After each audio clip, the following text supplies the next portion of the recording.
بسم اللہ الرحمن الرحیم۔ السلام علیکم۔ روزانہ واقعات سننے کے لیے اس چینل کو سبسکرائب کریں۔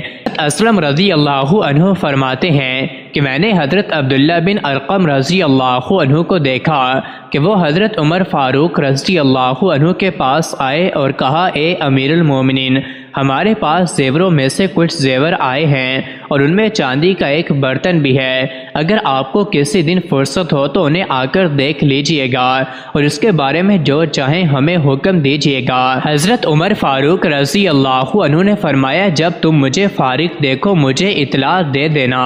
چنانچہ ایک دن حضرت عبداللہ بن ارقم رضی اللہ عنہ آئے تو انہوں نے آپ کو فارغ دیکھا تو کہا کہ آج میں آپ کو فارغ دیکھ رہا ہوں۔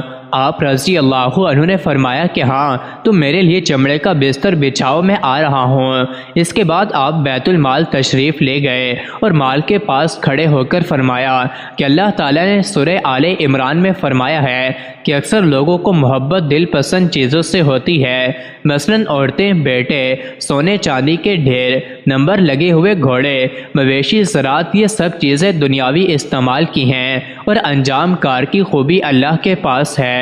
پھر فرمایا، اللہ تعالیٰ سورہ الحدید میں ارشاد فرماتے ہیں کہ جو چیز تم سے جاتی رہے اس پر رنج نہ کرو اور جو چیز تم کو عطا کی جائے اس پر اتراؤ نہیں، اور اللہ تعالیٰ اترانے والے شخص کو پسند نہیں کرتا۔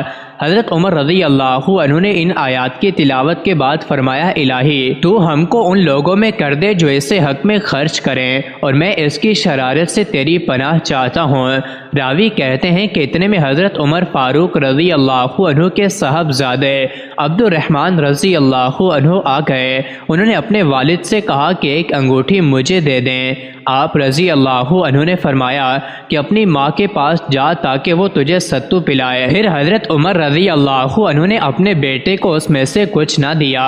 پھر ایک دن حضرت عمر فاروق رضی اللہ عنہ ممبر پر تشریف لائے۔ اس وقت حضرت عمر رضی اللہ عنہ کی طبیعت ناساز تھی اور حکیم نے آپ کو شہد تجویز کیا تھا۔ اس وقت بیت المال میں شہد موجود تھا۔ آپ رضی اللہ عنہ نے فرمایا کہ اگر تم لوگ مجھے اجازت دو تو میں اسے لے لوں، ورنہ وہ میرے لیے حرام ہے۔ لوگوں نے آپ کو اجازت دے دی، جس کے بعد آپ رضی اللہ عنہ نے بیت المال سے شہد کو حاصل کیا۔ حضرت عبداللہ بن عباس رضی اللہ عنہ فرماتے ہیں کہ ایک باندی نے حضرت عمر رضی اللہ عنہ کی خدمت میں حاضر ہو کر شکایت کی کہ میرے آقا نے مجھ پر الزام لگایا اور مجھے آگ پر بٹھایا، یہاں تک کہ میرے سارے بال جل گئے۔ حضرت عمر رضی اللہ عنہ نے اس سے دریافت کیا کہ کیا تیرے آقا نے وہ عیب خود دیکھا جس کا اس نے الزام لگایا؟ اس باندی نے کہا نہیں۔ حضرت عمر رضی اللہ عنہ نے اس شخص کو طلب کیا اور اس شخص سے دریافت کیا کہ کیا تو نے اس عورت پہ وہ عیب دیکھا جس کا تو نے اس پر الزام لگایا؟ اس شخص نے کہا نہیں، میں نے اس میں عیب نہیں دیکھا، بس مجھے اس کے بارے میں بدگمانی پیدا ہو گئی تھی۔ حضرت عمر رضی اللہ عنہ نے فرمایا، اللہ تعالیٰ کی قسم جس کے قبضے میں میری جان ہے، میں نے رسول اللہ صلی اللہ علیہ وآلہ وسلم کو فرماتے ہوئے سنا ہے کہ غلام اپنے آقا سے اور بچہ اپنے والد سے بدلہ نہ لے، اور اگر میں نے یہ سنا ہوتا تو میں تجھ سے اس کا بدلہ ضرور نہ لیتا۔ اس کے بعد حضرت عمر رضی اللہ عنہ نے اس کو 100 کوڑے لگائے اور اس عورت کو آزاد کر دیا اور فرمایا کہ میں نے رسول اللہ صلی اللہ علیہ وآلہ وسلم سے سنا ہے کہ جس کی صورت بگاڑی گئی یا آگ میں جلایا گیا وہ اللہ اور اس کے رسول صلی اللہ علیہ وسلم کا آزاد کردہ غلام ہے۔ ایک مرتبہ حضرت عمر رضی اللہ عنہ مدینہ منورہ کے نواح میں واقع ایک گاؤں میں پہنچے اور اس گاؤں میں یہودیوں کی تعداد بہت زیادہ تھی۔ آپ رضی اللہ عنہ نے دریافت کیا کہ کیا یہاں کسی مسلمان کا بھی گھر ہے؟ آپ رضی اللہ عنہ کو بتایا گیا کہ یہاں ایک بدو مسلمان رہتا ہے جو بہت غریب ہے۔ آپ رضی اللہ عنہ اس بدو کے پاس گئے اور اس بدو نے اپنی بیوی سے کہا کہ ایک مہمان آیا ہے، اس کے کھانے کا انتظام کرو۔ بیوی نے کہا کہ گھر میں تھوڑے سے جو کے سوا کچھ بھی نہیں ہے۔ وہ بدو بولا کہ تم گندم کا آٹا کسی سے ادھار لے آؤ۔ بدو کی بیوی نے ہمسائیوں سے پتہ کیا مگر کہیں سے گندم کا آٹا نہ ملا۔ اس نے مجبوراً جو کی روٹی بنائی اور وہ آپ کے سامنے رکھ دی گئی۔ آپ کو خیال آیا کہ یہ بدو اور اس کی بیوی کے علاوہ ان کے 3 بچے بھی ہیں۔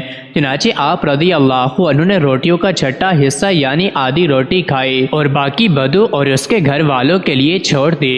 پھر آپ رضی اللہ عنہ وہاں سے رخصت ہوئے تو اس بدو سے فرمایا کہ تم جب بھی مدینہ منورہ آؤ تو عمر کے متعلق پوچھ لینا۔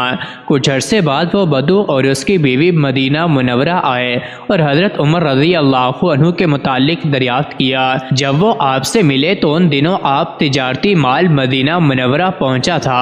آپ نے وہ تمام مال اس بدو کو عطا کر دیا۔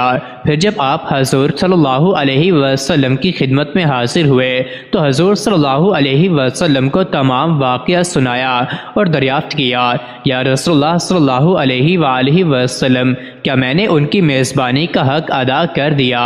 حضور صلی اللہ علیہ وآلہ وسلم نے فرمایا، تم نے ان کی میزبانی کا حق ادا نہیں کیا اور وہ غریب تھے، مگر پھر بھی انہوں نے تمہاری مہمان نوازی کی اور ادھار لینے سے بھی شرم نہ کیا اور اپنی قوت سے بڑھ کر تمہاری خدمت کی، جبکہ تمہارے پاس مال موجود تھا، چنانچہ تمہارا مال انہیں عطا کرنا کوئی بڑی بات نہیں۔ مزید ایسے ہی ویڈیوز کے لیے چینل کو ضرور سبسکرائب کریں۔